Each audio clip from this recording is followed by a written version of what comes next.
and more. Follow Lionel Smith Limited on social media, and we'll share the very latest trends and in-store fashion event updates. Lionel Smith Limited, to only the finest in men's clothing.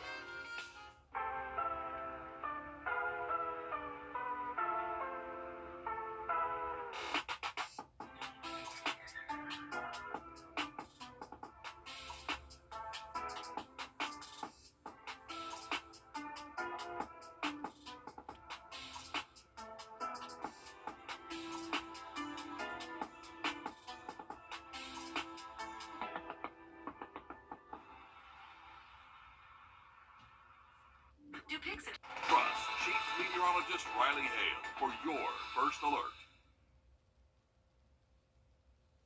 You're watching News 12 live at 5.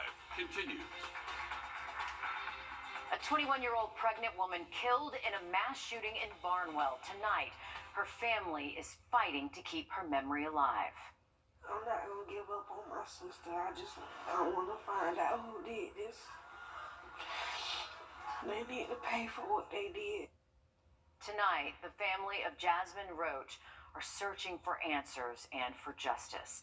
Police say Jasmine Roach died this past weekend after a shooting at a large gathering in Barnwell County.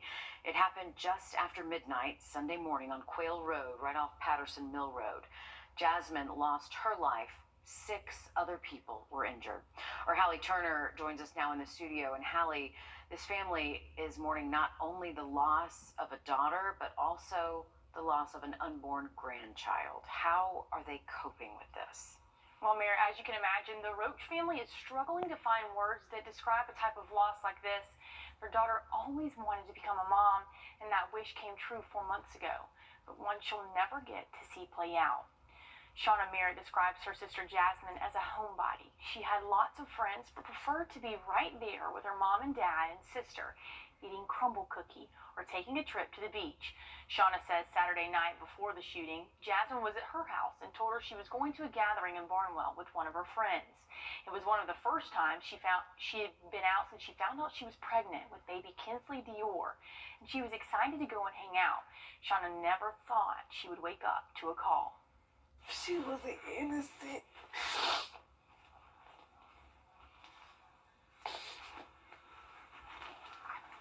It just feels bad not being able to hear from her, and then she'll just pop up at my house,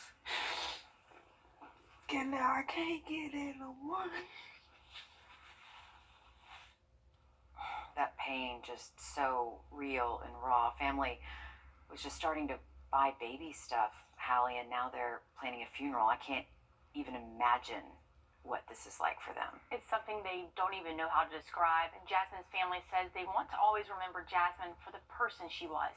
And I'll talk to them more about that and their fight for justice tonight, all new on News 12 at 6 o'clock. If you're heading out this evening in Columbia County right now, not expecting rain for you for football time as we get after 7 o'clock. We'll have a more in-depth look at radar for you in that weekend forecast in just about 10 minutes. All right, thanks for that, Riley. A proposed bill in Georgia would require school boards to have elective driving courses across the state. Our State House reporter Abby Kasora spoke to the representative who's pushing for this to become law.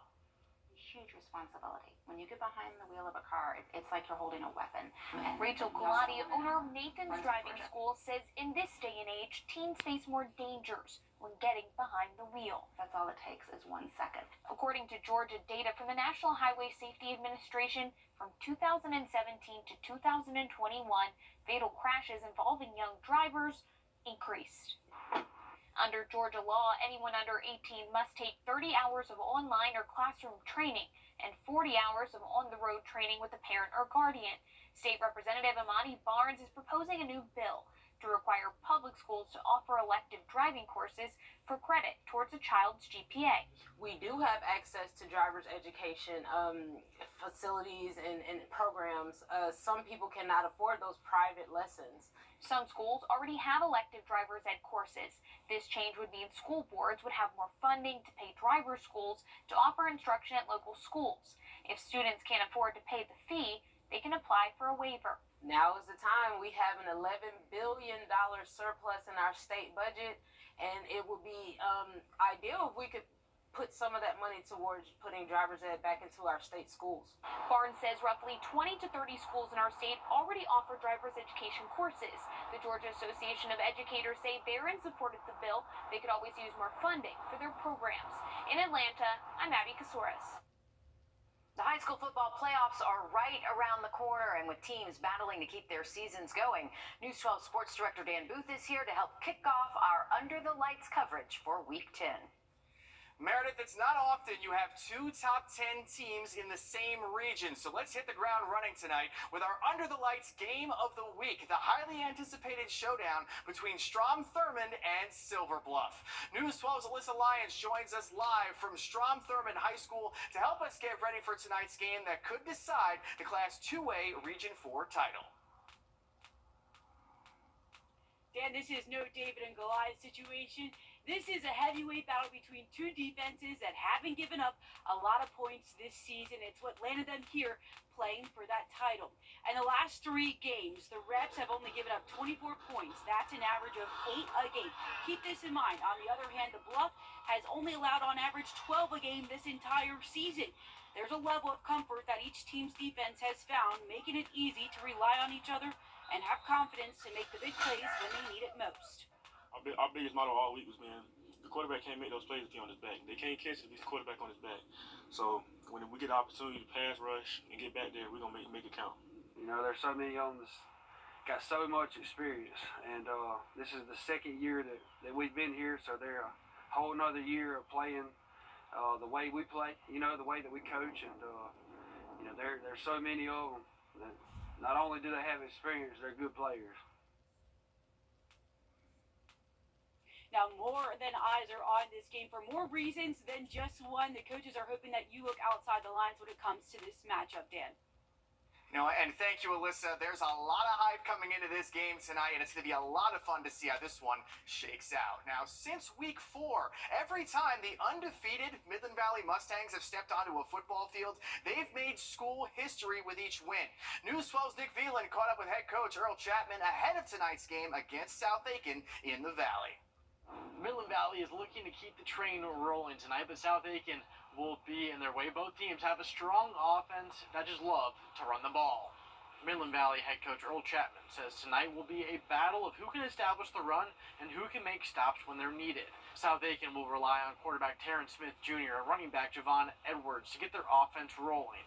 Chapman says you can't stop these two, you just hope to contain them. And even with Midland Valley's offensive identity being running the ball, things could take a change tonight.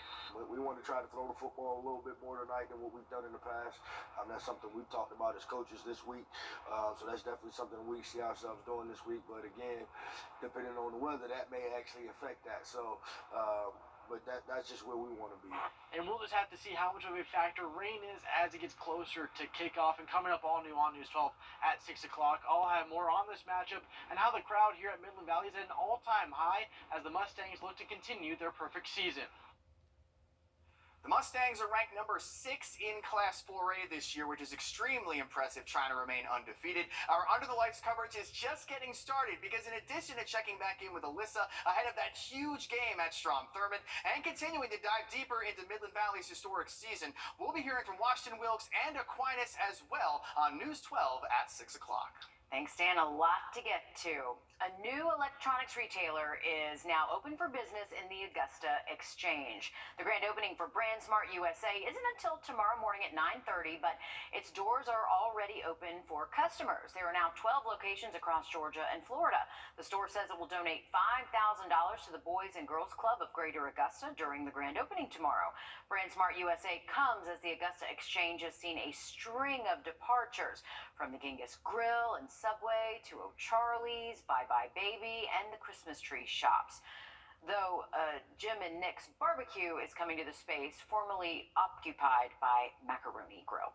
And don't forget, early voting is underway in Augusta for 2 local elections, a sales tax to rebuild the James Brown Arena, and the battle over who will become Grovetown's next mayor. So for at least 460 people to have cast their vote so far. You can go to our website or app to get the hours and find a polling location near you. South Carolina builders and architects coming together to make some really cool dog houses. And the best part, they're for a great cause. We'll show you how coming up. Riley? Well, we are putting out the rainbow alert. We are going to have a good chance to see some rainbows over the next couple of hours as this rain does move east of your location. Have a look at radar in the weekend just after the break. Call me right now. It's Ram Power Days in Waynesboro. 15% off MSRP on new Ram 1500 Classics. Discounted $7,500. Take a short drive on Highway 25 to save time and money. Shop goodtogowaynesboro.com. Or reserve from select Honda dealers. You can see a lot of light here. Cars are out there actually hydroplaning. I think it's a dangerous Hey, Dad. situation. Mom, home? She's on her way, bud.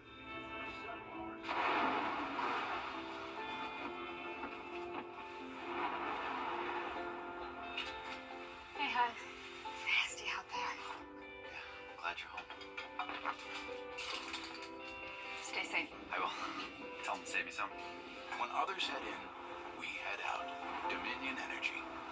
Celebrate with us the beginning of a new era in Georgia filmmaking as Gray Television's Assembly Atlanta opens its doors. Join us for a journey through Georgia's filmmaking future. Join us live Saturday at 6 on My 12. It's Jeep Adventure Days in Waynesboro. New Jeep Compass, just $530 a month with 0 down.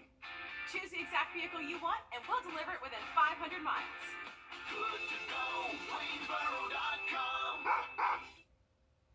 Welcome back, folks. Here's All right, thanks for that, Riley.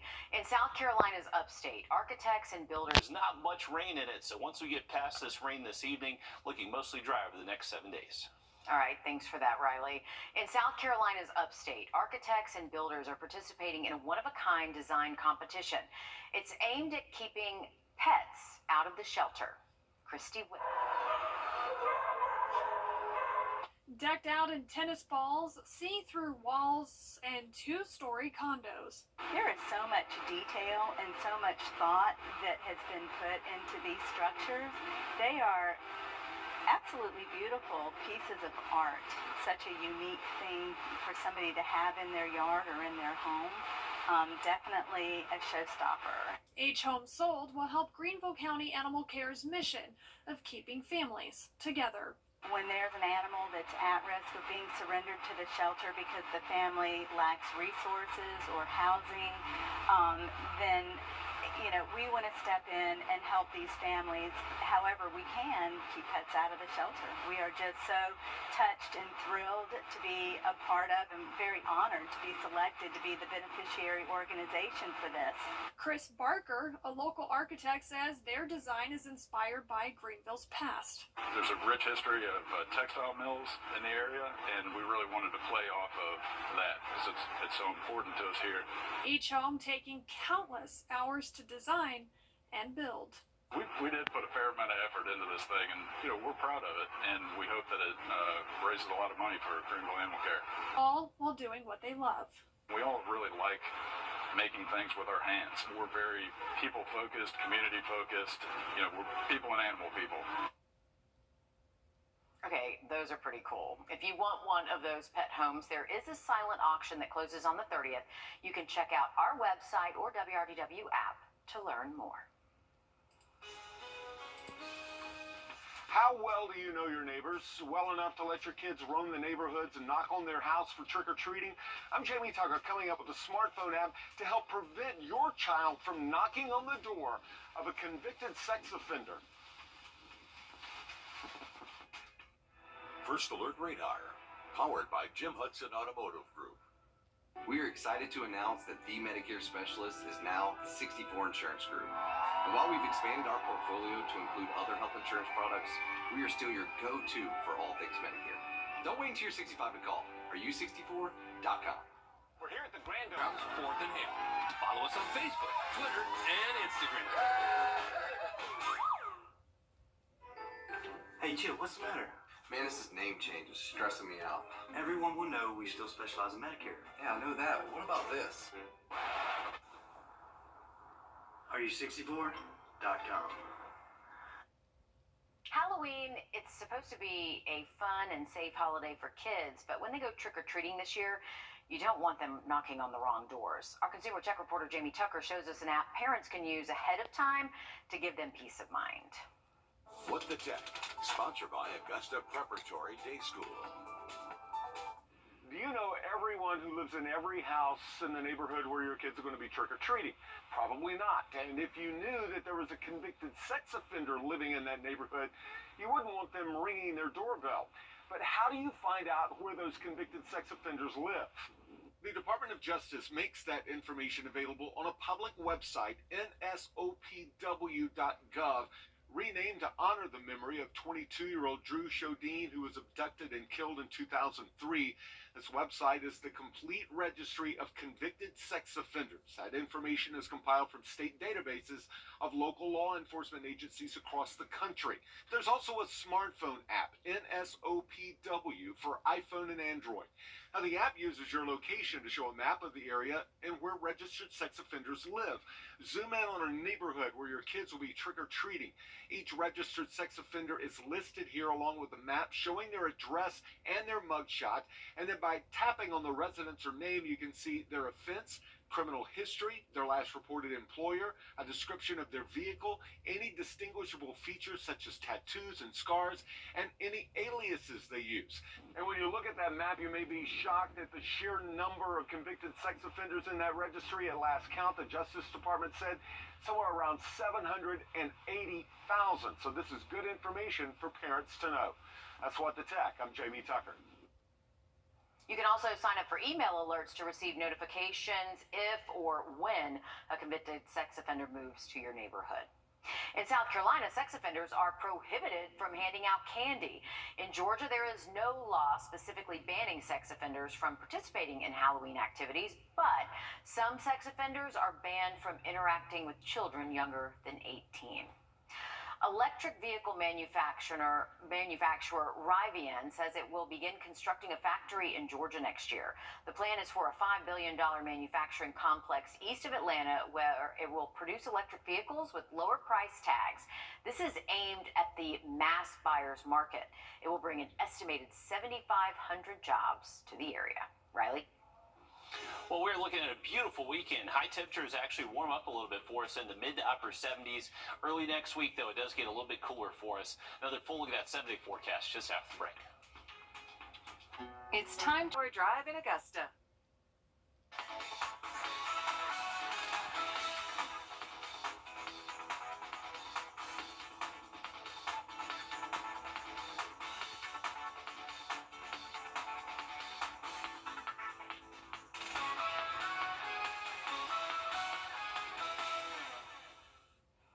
Welcome back, folks. Here's a live view from our Grovetown camera, and this is just kind of a wide view of what's going on across Columbia County. So you can see those storms in the distance. Those storm tops we're actually looking at are actually across the river on the South Carolina side. So we've actually seen our skies clear already for this part of Columbia County, and you may still be able to see there was a weak little rainbow right there. Tough to see at the moment, but we do have the opportunity to see more rainbows once that rain does push east of you for the rest of today. All you got to do is put your back to the sun, look straight ahead, and you may be able to see a rainbow out there. You can see these are the storms we were looking at. So our Grovetown cam's about right here. Is looking ahead to these in Edgefield and now Aiken County. So about to impact areas around downtown Aiken. This rain luckily is pushing south of us here in Augusta, so we are looking to be mostly dry as we head towards sunset tonight. Looking good for high school football games here around Augusta and north of I-20. Looks like that rain threat will stay south of the interstate once we get closer to 7:30. You can see the storm coverage increasing as you get closer to Columbia, and especially into Orangeburg County. So rain chances will be with us if you're south of I-20 at least through around 8, 9 o'clock tonight. Beautiful weekend though. We got sunshine Saturday, Sunday, and pretty warm afternoons in the mid to upper 70s. All right, sounds good. Thanks for that, Riley, and thanks for joining us live at 5. News 12 at 6 o'clock starts in just a few minutes. Don't go anywhere.